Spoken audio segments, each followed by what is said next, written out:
ભાઈ હું આવું હમણાં.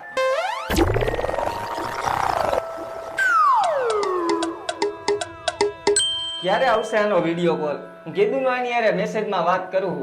આજ તો મારે એને વિડીયો કોલમાં જોઈ જ લેવી કેવી મારી સપનાની રાણી. યસ, આવી ગયો આજે વિડીયો કોલ.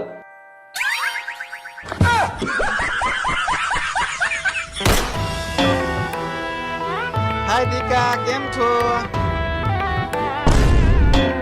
સપનાની રાજકુમારી નહીં પણ સપનાનો રાજકુંવર હોઉં.